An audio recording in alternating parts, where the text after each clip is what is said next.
በማኅበረ ቅዱሳን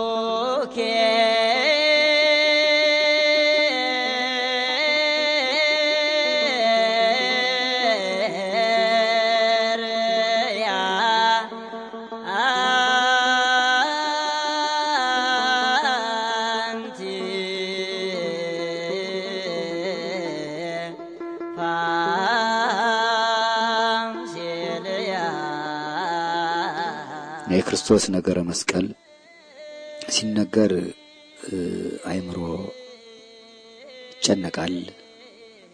ሲታሰብ ለኔ ብሎ ለሚረዳ ሰው ከክርስቶስ ፍቅር የበለጠ ነገር ስለሌለ አይምሮ ይነካል። ቅዱስ ጳውሎስም ተናግሮታል። ከክርስቶስ ፍቅር የሚለየኝ የለም ብሎ ያሉትን ጸዋትወ መከራዎች ዝርዝሮ በሮሜ መልእክቱ ምዕራፍ 8 ላይ ሲናገር ትዝ ያለው ነው። እና የክርስቶስ ነገረ መስቀል በተለይ በፍጹማኑ ዘንድ ፍጹምነት ባላቸው ሰዎች ዘንድ ሲገለጥና ሲታሰብ ያሉበትን ያስረሳል፣ የት እንዳሉ ያዘነጋል። የተቀበለው መከራ ሁሉም ለኛ ብሎ ስለሆነ ለሰው ብሎ ስለሆነ ለሱ ቅንጣት ትንሽ ነገር ለሱ ከተቀበለው መከራ መስቀል ሁሉ የሚጠቅመው ወይም ይሆናል የሚባል ነገር ስለሌለ ሙሉ በሙሉ ለሰው ልጆች ስለሆነ ለአዳምና ለሔዋን መቸንከሩ የኔ ነው። እኔ ራሴ እንደመቸንከር ሲገረፍ እኔ እንደመገረፍ ብሎ ከራሳቸው ጋር ሲያስገቡት ብዙ ቅዱሳን ሰውነታቸውን በአለንጋ በቀጋ በጅራፍ እየገረፉ እግራቸውን እየቸነከሩ አሳልፈውታል።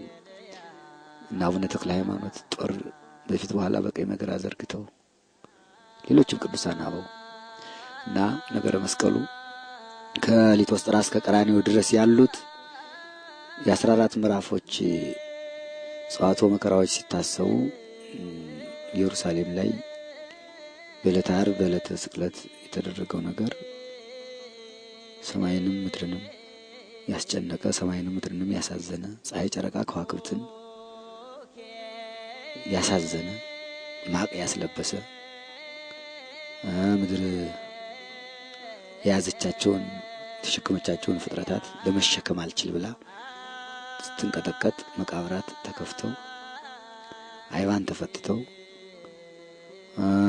ሙታን ተነስተው የቤተ መቅደሱ መጋረጃ ተቀዶ ተከፍሎ ያችን ቀን ፍጡራን ሁሉ ሲያስቧት ዛሬም ስትታሰብ በአንክሮ በተደሞ መላእክት ከሰማይ ወርደው በመስቀሉ ዙሪያ ቆመው ዲያብሎስ ካሳውን ሲክስ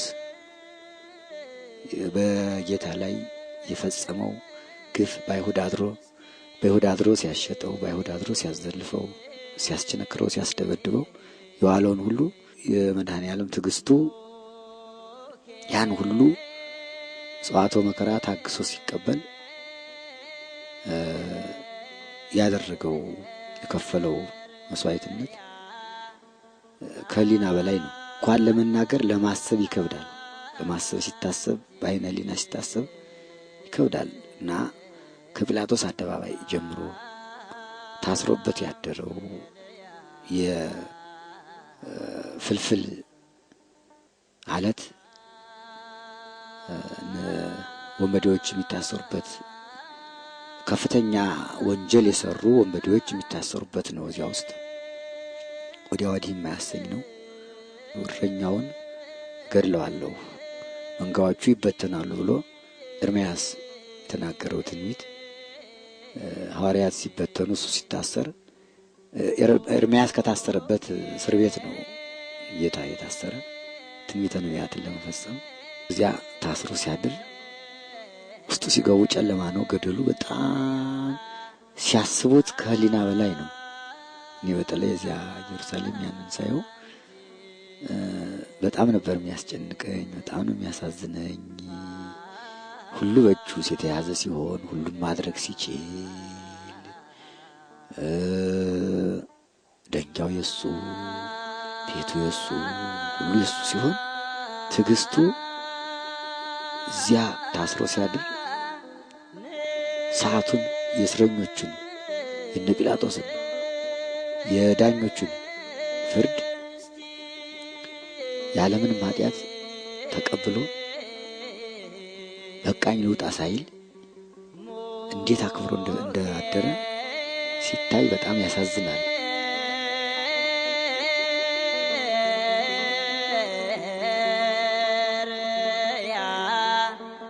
ከዚያ ወጥቶ ለጲላጦስ አደባባይ ልጦስጥራ ለፍርድ ቀረበ። ፍርዱ በሁለት አይነት ነው። ጲላጦስ ለመፍረድ ተቸግሮ ምንም አላገኘውበትም እያለ ሲጨነቅ፣ አይሁድ ደግሞ እንደ ሕጋችን ሊሞት ይገባዋል እያሉ ሲጮሁ፣ ሲጠይቀው ጲላጦስ አትናገርም ሲለው ዝም። ተናገር እንጂ አንተን እኮ ነው የሚከሱ እነዚህ ሁሉ እየጮሁ ነው መልስ ሲለው ዝም። ሌሊት ከጨለማ ውስጥ ካደረው ታስሮ ካደረበት ትዕግስቱ ይልቅ ከጲላጦስ ፊት ማልዳ ቆሞ ያን ያህል ሲከሰስ አንድ ሰዓት እንኳን አይኔ በደለኛ አይደለሁም፣ ምንም ኃጢአት አልሰራሁም፣ እነዚህ የሚናገሩት ሐሰታቸው ነው ሳይል የተነገረውን ሁሉ የሚናገሩትን ሁሉ በትዕግስት ሲቀበል አርፍዶ ከነጋ በኋላ ፍርዱ ሲያልቅ ጲላጦስ ውሃ አስመጥቶ እጁን ሲታጠብ እኔ ንጹሕ ነኝ ከዚህ ሰው ደም እያለ ሲታጠብ ምንም ሳይናገር መስቀሉን ከሊጦስጥራ ተሸክሞ ወደ ቀራንዮ ሲሄድ የሶስተኛው ምዕራፍ ለመጀመሪያ ጊዜ መስቀሉን እንደተሸከመ የወደቀበት ነው። መስቀሉን እንደተሸከመ ወደቀ፣ ተነሳ። አራተኛው ምዕራፍ እመቤታችን ጋር የተያዩበት ነው። የጌታችን ነገረ መስቀል ሲነሳና የሱ ዕለተ ዓርቡ ጸዋትወ መከራ ሲነገር እመቤታችንም ትነሳለች። በተለይ የእመቤታችን ሐዘኗና ልቅሷ እዚያ ምዕራፍ 4 ተቦታው ላይ ሲደረስ የሕዝቡ ብዛት ለማየት የአይሁድ ወታደሮችና ዘበኞች ተመለሽ እያሉ ርኅራኄ እንዳይፈጸም እሷ ስታለቅስ አይተው ሌሎቹ ልባቸው ራርቶ እሱን እንዳይተውት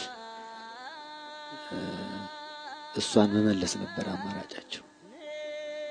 የእሷ ልቅሶ የእሷ እንባ ሲወርድ ልጅና እናት ሊገናኙበት ያልቻሉባት ቀን ናት ያቺ። ዕለተ ዓርብ ስትሳሰብ ልጄ ምንድነው ወዳው በደሉ በሀገር ዳኛ የለም ወይ ያለች፣ በደለኝ ያልበደለ ምንም ያልሰራ ሰው እንዴት ይፈረድበታል? እንዴት ይታሰራል? እንዴት ይወቀሳል? እንዴት ይከሰሳል? ዳኛ የለም ወይ ያለች የምትጠራ ነቢያትን ነበር።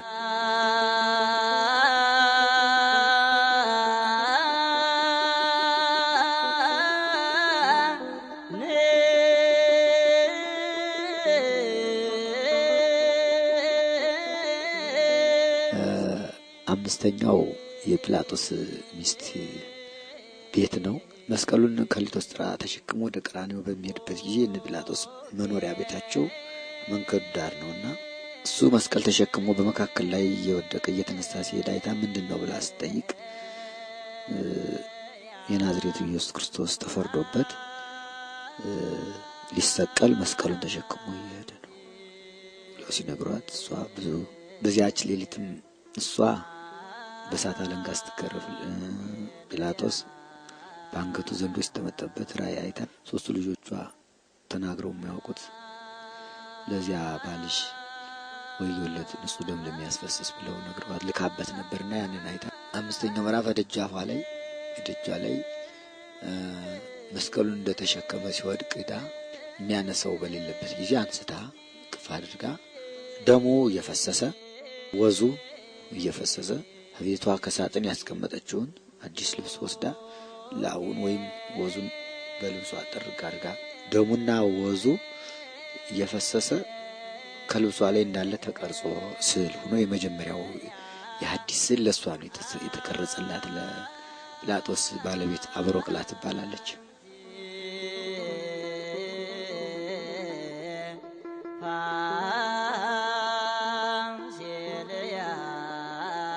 ስድስተኛው ምዕራፍ ስምዖን ቀሬናዊ ከበረሃ ውሎ ኋላ ሲመለስ መስቀል ተሸክመውት መስቀል ያሸከሙበት ነው። ሰባተኛው ምዕራፍ ለሁለተኛ ጊዜ ወደቀበት ነው። ሲታይ በጣም ያስገርማል። ስምንተኛው ምዕራፍ ቅዱሳት አንስት መንገላታቱ እየበዛ ሲሄድ ሲወድቅ ሲንገላታ ሲያዩት ያደረገላቸው በተለይም ቅዱሳት አንስት ውስጥ ማርያም መግደላዊት 7 አጋንንት አድረውባት ዘመድ ሁሉ ጠልቷት ሰው ሁሉ አላስቀርባት ብሎ ከዚያ በኋላ ሀዳናት በኋላ እሱን እናት አባት አድርጋ ተከትላ ስለነበረ በተለይ እሷ አልቻለችም፣ ትጮህ ነበር። በዛ 12 ዓመት ደም ሲፈሳት የነበረችው የልብሱን ዘርፍ ዳሳ ተፈወሰችው። ልብሱን ገፈውት ስታይ ያ የተፈወሰችበት ልብስ መድኃኒቴ መድኃኒቴ እያለች ታለቅስ ነበር። ስምንተኛው ምዕራፍ ላይ ዘወር ብሎ አዋልደ ኢየሩሳሌም ትብከያኒ እናንተ ኢየሩሳሌም ሴቶች ለኔ አታልቅሱልኝ፣ ለእናንተና ለልጆቻችሁ አልቅሱ።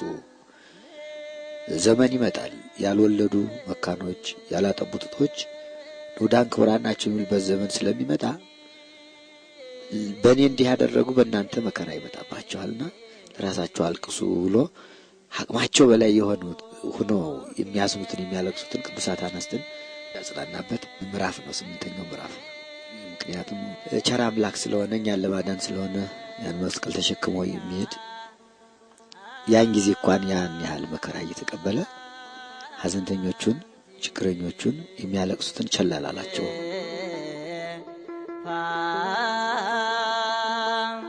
ዘጠነኛው ምዕራፍ ለሶስተኛ ጊዜ ወደቀበት ነው። አስረኛው ከበሩ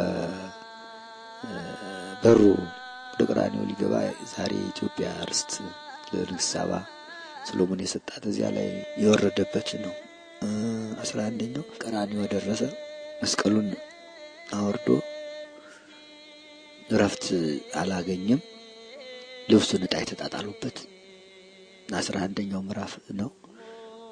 ዳዊት ልብሴን ገፈፉኝ በቀሚሴም ላይ ዕጣ ተጣጣሉ ብሎ የተናገረው ትንቢት ይፈጸም ዘንድ መጎናጸፊያውንም 4 ክፍል አድርገው የተጣጣሉበት ነው። 12ኛው የተቸነከረበት ነው። ያን የተሸከመውን መስቀል አጋድመው እሱን እዚያ ላይ አስተኝተው እጁን ናግሩን ግራ ቀኝ እጁን አመስቀሉ እንዲደርስ እየጎተቱ እዚያ ላይ ቸነከሩት። አስተኝተው አጋድመው በ5 ቅንዋት ሳዶር አላዶር ዳናት አዴራ ሮዳስ በሚባሉ በ5 ቅንዋት ሁለቱን ከግራ ቀኝ እጁ ሁለቱን በግራ ቀኝ እግሩ አንዱን ከደረቱ እግሩን ደርበው ቸነከሩት። ስቁረቱ ይቆጠራል። የራሱም ከሆነ የራሱ ይቆጠራል።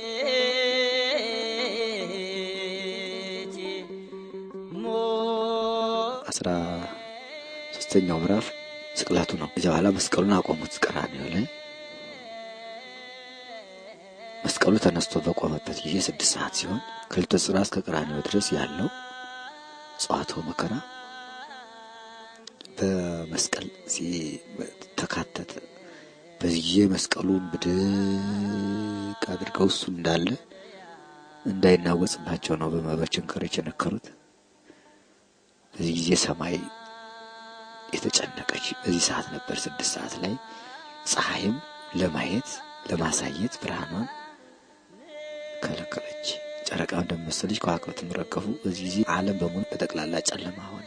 ያን ጊዜ አምላክነቱን በመጠኑ ገለጠላቸው፣ ማሳወቃቸው። እስከዚያ ድረስ ትዕግስት አትግረፉኝ አትደብድቡኝ አላለም። የተነገረው ትንቢት የተቆጠረው ሰው ይፈጸም ዘንድ። በዚያ ሰዓት ግን ራቁቱን አድርገው ልብሱንም ተጣጣጥለው ሲገርፉት እስኪ ብርሃንና ጨለማን የሚለይ ማን ነው?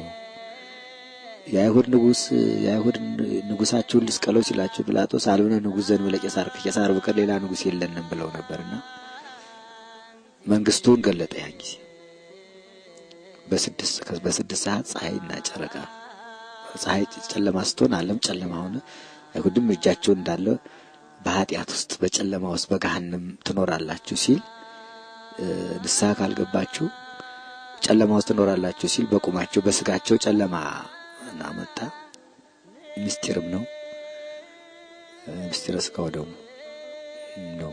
ስጋው ደግሞ በምስጢር ነው እንጂ በግልጽ አይደለም፣ እንደሌሎቹ አይደለም። የኢትዮጵያ ኦርቶዶክስ ተዋሕዶ ቤተክርስቲያን ሲቀደስ መንጦላይቱ እንደተጋረደ በምስጢር የሚደረገውም ያው ከ6 ሰዓት እስከ 9 ሰዓት ጨለማ ስለሆነ ያ የምስጢሩ አካሉ በጨለማ ስለተሸፈነ እንዳይታይ ለዚህ ነው ምስጢርም ጭምር ነው። እዚያ በኋላ እስከ 6 እስከ 9 ጨለማ ሆነ፣ አረፈ። ያ ሲገርፉትም ሲቸነክሩትም ሲሉትም የነበሩት ጨለማ ውስጥ ገቡ። መስራት አልተቻለም። እዚያ በኋላ አምላክነቱን ገለጠ። አምላክ ነኝ አለ። እዚያ በኋላ 9 ሰዓት ነፍሱን ከስጋው ለየ፣ ነፍሳትን ከሲኦል አወጣ። በ11 ሰዓት የመጨረሻው 14ኛው ምዕራፍ ግንዘቱ ነው። ዮሴፍና ኒቆዲሞስ መጥተው ገነዙት። ጎኑን በጦር ተወጋ። አምላክነቱን ገለጠ። ለውሃውን ለጥምቀታችን ደሙን ለመጠጣችን ለንጊኖስ ቀኝ ጎኑን በጦር ወጋው። ውሃና ደም ፈሰሰ። ምስጢረ ጥምቀትን ምስጢረ ቁርባንን ያን ጊዜ መሰረተልን ሊቀ ካህናት ኢየሱስ ክርስቶስ። መስቀሉን እንደ መንበር አድርጎ ቀደሰ። ዓለምን ከጎኑ በፈሰሰው ውሃ ጠመቀ። በጎኑ በፈሰሰው ደም ዓለም ተቀደሰ። 11 ሰዓት ላይ ቀበሩት። እሱ ወደ መቃብር ሲወርድ አዳምና ሔዋንን ከሲኦል ከነልጆቻቸው 9 ሰዓት አውጥቶ 11 ሰዓት ገነት አገባቸው።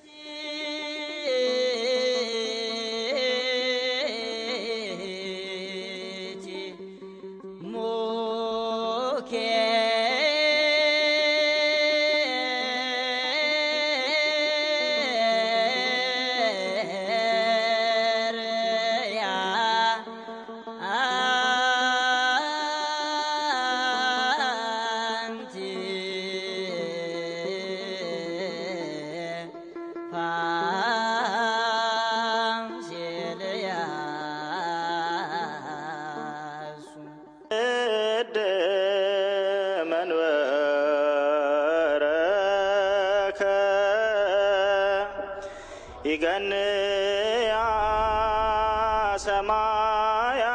ሰማያት ለስብሐቲከ እግዚኦ